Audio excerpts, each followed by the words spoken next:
చూసావా సౌందర్య, దీక్ష చేయాలన్న ఆలోచన చేస్తేనే గానీ మాటల్లో ఎంత మార్పుని గమనించాం. ఇక గట్టి సంకల్పంతో దీక్ష చేస్తే చేస్తానమ్మా, ఎంత కష్టమైనా చేస్తానమ్మా. నా అత్త ఈ ఇంటి కోసం ప్రేమనే కాదు, ప్రాణాల్ని త్యాగం చేసింది. ఇప్పుడు నేను ఈ ఇంటి కోసం ఏం చేయడానికైనా సిద్ధమే.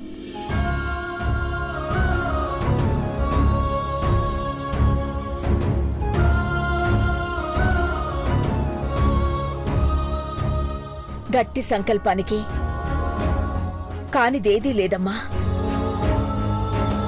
అభిని ఇంటికి తీసుకురానికి ఏ పూజకైనా, ఎట్లాంటి వ్రతానికైనా, ఎంతటి హోమానికైనా నేను రెడీ.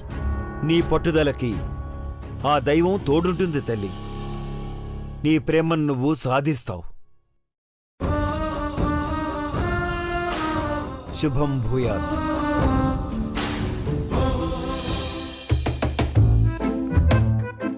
అంతా భ్రాంతియేనా, జీవితాన వెలుగింతేనా, ఆశ నిరాశేనా, మిగిలేది జీవితం ఇంతేనా, అంతా భ్రాంతియేనా. చేసిందంతా చేసి మళ్ళీ అంతా భ్రాంతియేనా అంటూ పాడుతున్నావు.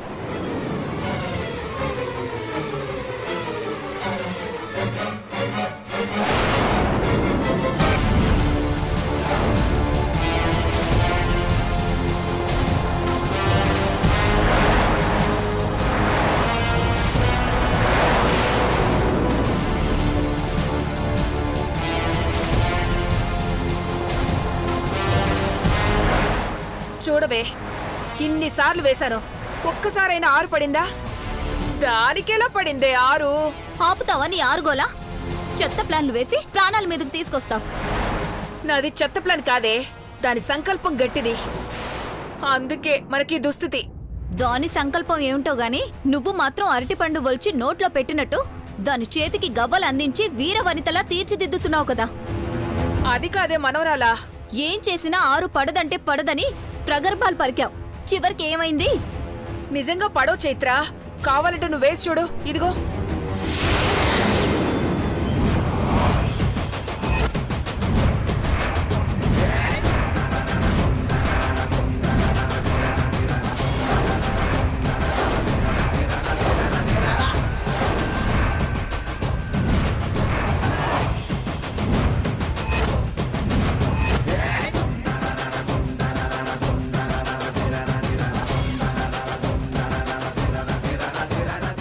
నేను వేయనా?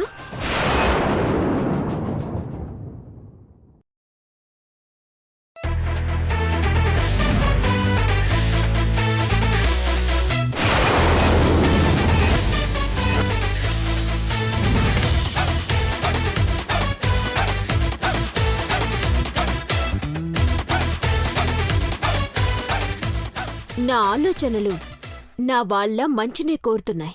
అందుకే నేను ఎన్నిసార్లు వేసినా 6లే పడుతున్నాయి. మరి నువ్వు ఉన్న ఇంటికే ద్రోహం చేయాలని ప్రయత్నిస్తున్నావు. నీకెలా పడుతుంది 6?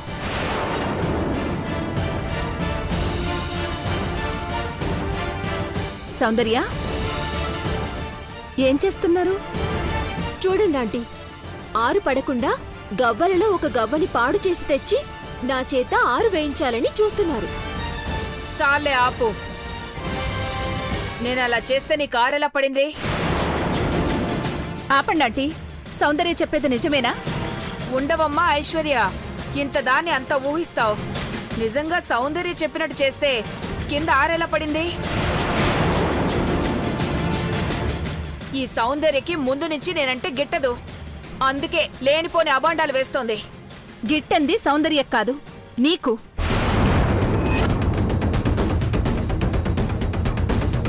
అందుకే ఆంటీ ఇచ్చిన శారీని కూడా తగలబెట్టావు. కానీ ఒక్క విషయం గుర్తు పెట్టుకోండి, మీరు ఎన్ని ప్లాన్లు వేసినా అభిని ఆంటీ ఇంటికి తీసుకొస్తారు. ఇంకేవైనా నిందలుంటే అవి కూడా చెప్పమ్మా. అభి ఇంటికి రాకపోవడానికి మూలం ఇది. దీని బాబు చేష్టలకి రావడం లేదు. అభితో దీన్ని పెళ్లి చేయడం ఇష్టం లేక సౌందర్యకి దగ్గరగా రానివ్వకుండా ఉండటానికి అతని దగ్గర మాట తీసుకున్నాడు.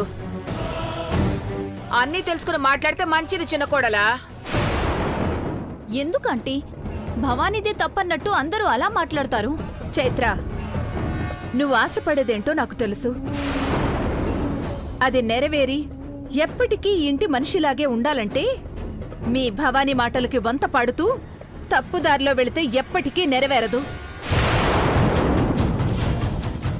సౌందర్య, పద. మీరు వెళ్ళండి ఆంటీ. నాకొక చిన్న లెక్కుంది, చూసుకుని వస్తాను.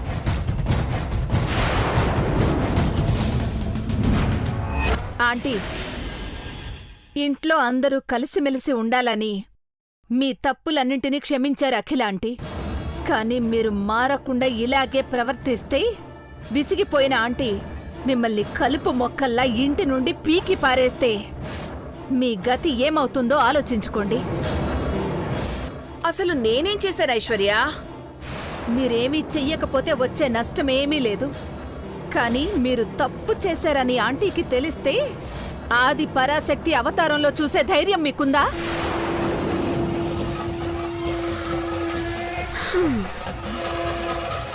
ఆస్కార్ అవార్డు కూడా చిన్నదైపోతుందేమో మీ నటనకు. ఏయ్ ఏయ్,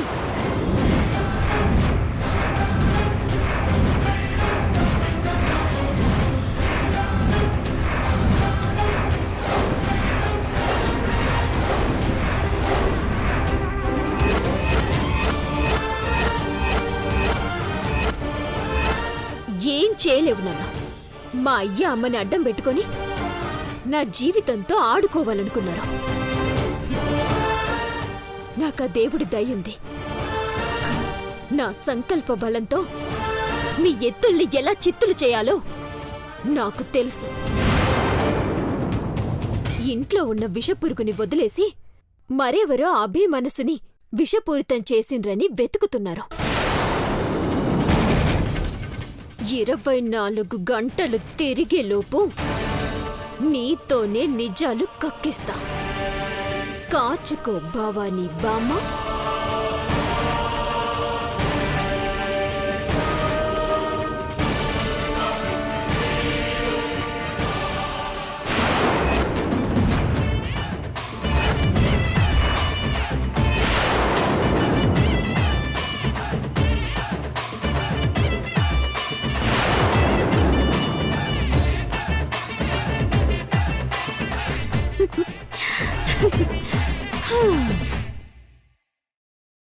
ఏ మార్చడం నీ సొత్తు కాదు.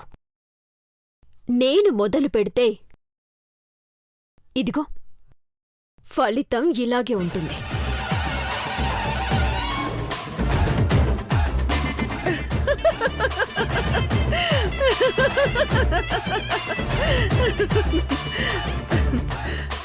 ఇరవై 24 గంటల్లో కనిపెడతావా? 24 ఏళ్లగానే నన్ను నమ్మకుండా అజ్ఞాతంలో ఉంది. ఇక నువ్వు నిరూపిస్తావా? చూస్తానుగా. ఎవరు భవానీ? నీలాంబరి. నేను ఊహించింది నిజమైతే అభికి అఖిలక్క మీద ద్వేషాన్ని నూరిపోసింది తనే అయ్యుండాలి. ముందు మనం ఆ నీలాంబరి జాడ తెలుసుకోవాలి. సౌందర్య బెదిరింపులకి భయపడి నిజం చెప్పడానికా? పోసిన పిచ్చి మనవరాలా? దానికోసం కాదే, మనం బలం పుంజుకొని దాన్ని ఇంటి నుంచి వెళ్ళగొట్టడానికి. భవానీ, నీ ఆలోచనలు వింటుంటే భయమేస్తుంది. ఐశ్వర్య ఆంటీ మాటలు విన్నావు కదా? అది వానపావు. ఈ ఇంటి రెండో కోడలుగా బుసలు కొట్టడమే గాని కాటు వెయ్యలేదు. అందుకే నిన్ను ఈ ఇంటి పెద్ద కోడల్ని చెయ్యాలనేదే నా ఆరాటం. ముందు ఆ సౌందర్య తలపొగరు దించాలి. ప్రేమ విఫలమై కుక్కిన పేనులో గదిలో పడుండేది ఏం చూసుకొని ఇలా రెచ్చిపోతుందో తెలుసుకోవాలి. ఈసారి మనం కొట్టే దెబ్బకు దిమ్మ తిరిగి తేరుకోలేకుండా పోవాలది.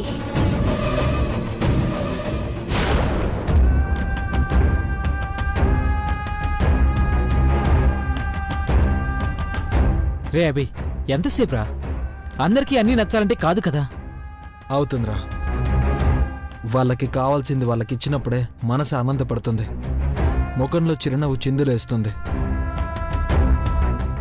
ఎవరో వచ్చి మన మొహాన ముష్టి వేసినట్టు వేసిపోవడం కాదు. ఇక్కడున్న పిల్లలందరికీ వారికి నచ్చేవే అందివ్వాలి.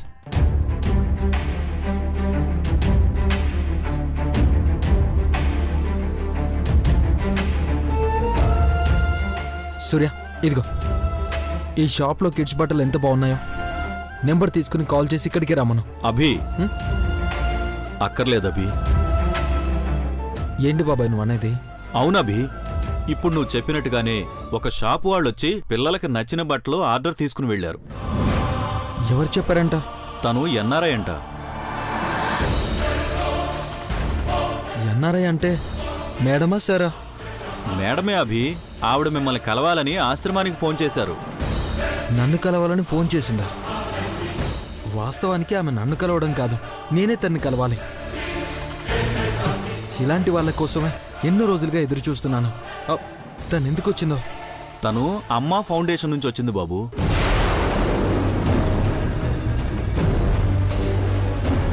అమ్మ ఫౌండేషన్ నుంచి వచ్చిందా? తన జీవితంలో సంపాదించిన సంపాదన అంతా అనాథాశ్రమాలకే ఖర్చు పెట్టే మనిషిని చాలా రోజులుగా చూడాలనుకుంటున్నాను. మొత్తానికి ఆ అవకాశం ఇప్పుడొచ్చిందన్నమాట. బాబాయ్, మనం ఈ 2 అనాథాశ్రమాలను నడపడానికి ఇంత శ్రమ పడుతున్నాం. తను 200 అనాథాశ్రమాలను దత్తత తీసుకుంది. అలాంటి మంచి మనిషి మనల్ని చూడాలనుకోవడం కాదు, మనమే వెళ్ళి ఆమెను చూడాలి. అడ్రస్ కనుక్కోలేకపోయావా? అడిగాను, తనే వస్తానందభి.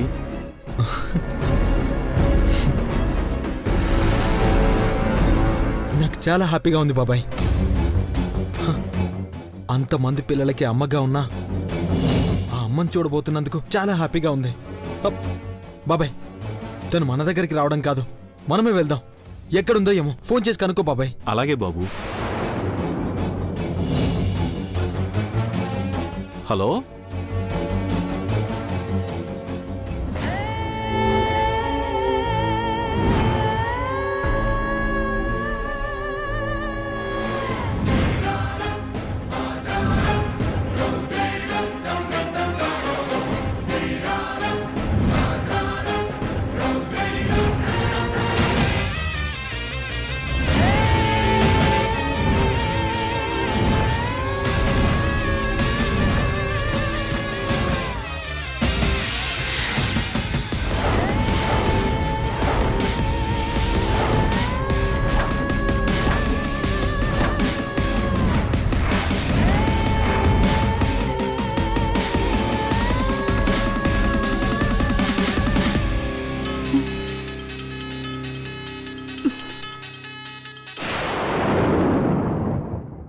ఏమైంది బాబాయ్?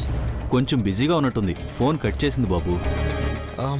సర్లే బాబాయ్, నువ్వే తర్వాత కాల్ చేయి.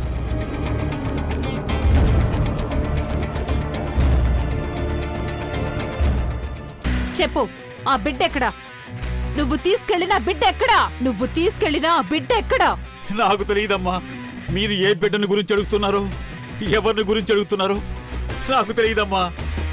నీకు తెలుసని నాకు తెలుసు. చెప్పు. 25 ఏళ్ల క్రిందట మంటల్లో నుంచి తప్పించుకున్న బిడ్డ నువ్వు తీసుకెళ్లావని నాకు తెలుసు. చెప్పు, ఎక్కడున్నాడు? మీకు దండం పెడతానమ్మా, మీరేమడుగుతున్నారో నాకు అర్థం కావట్లేదమ్మా. నిన్నటి విషయమే నాకు గుర్తుండు చావదు. 25 ఏళ్ల కిందంటున్నారు, ఇంకెక్కడ గుర్తుంటుందమ్మా? గుర్తుండాలి, లేదంటే ఈ గుండు నీ గుండెల్లోకి దిగుతుంది. జాగ్రత్త. అమ్మో, చంపేసేలాగుంది. ఇప్పుడు ఏం చేయాలి నాకేం అర్థం కావటం లేదు. ఎలా తప్పించుకోవాలి, ఎలా నమ్మించాలి ఈమెను?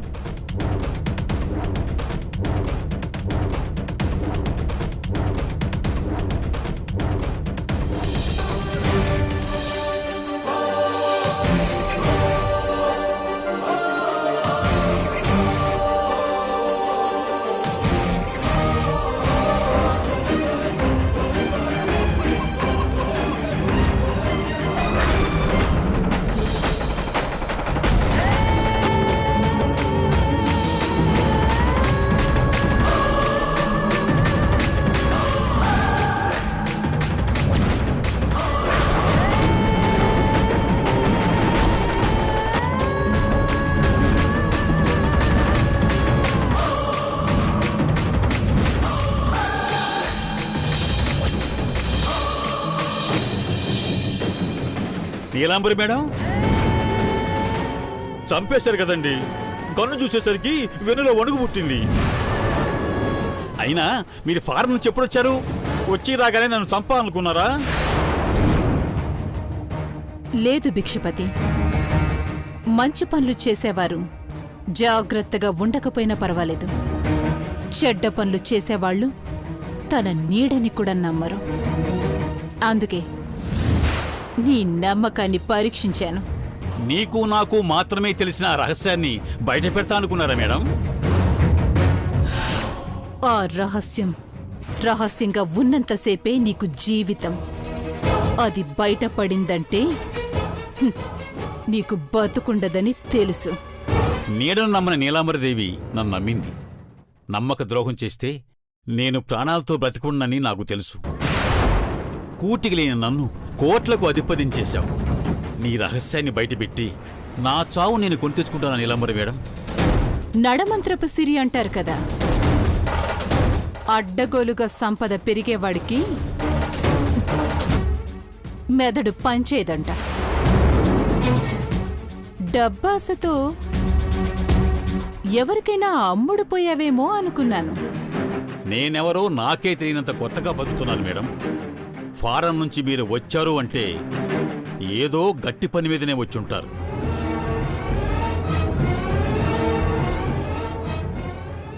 ఇరవై 25 ఏళ్ల క్రిందట మొదలెట్టి వదిలేసిన ఆట ముగించే సమయం వచ్చింది భిక్షపతి. అందుకే వచ్చా. ఎంతో మంది అనాథ పిల్లలకు అమ్మగా ఉన్న నేను ఇన్నేళ్ల నా అజ్ఞాతవాసానికి కారణమైన వారిని బలి తీసుకునే సమయం వచ్చింది. కాబట్టి నేను బయటకొచ్చాను భిక్షపతి. నీలాంబరం మేడం నీడలా ఉన్నా ఆ నీడకే వెలుగెక్కువ. ఇక నుంచి ఈ భిక్షపతి మీ నీడలా ఉంటాడు మేడం. సరే వెళ్దాం పద. అనాథ శరణాలయానికి అభి దగ్గరికి.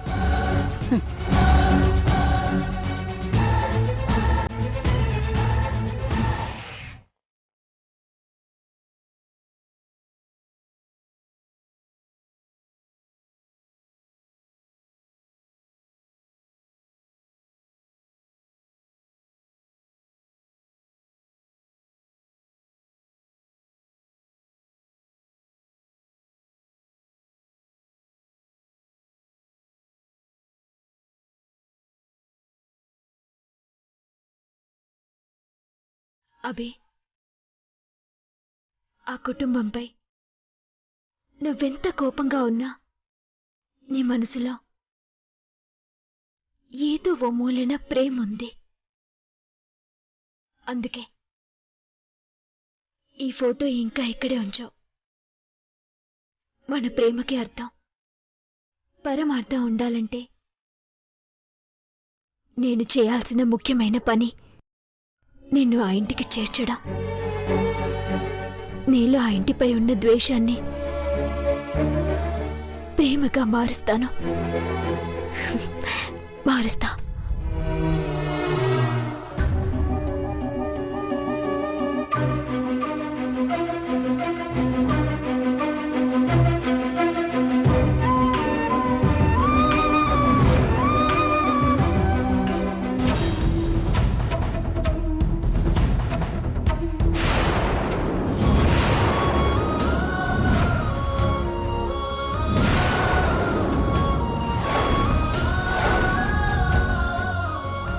ఇది కళా నిజమా?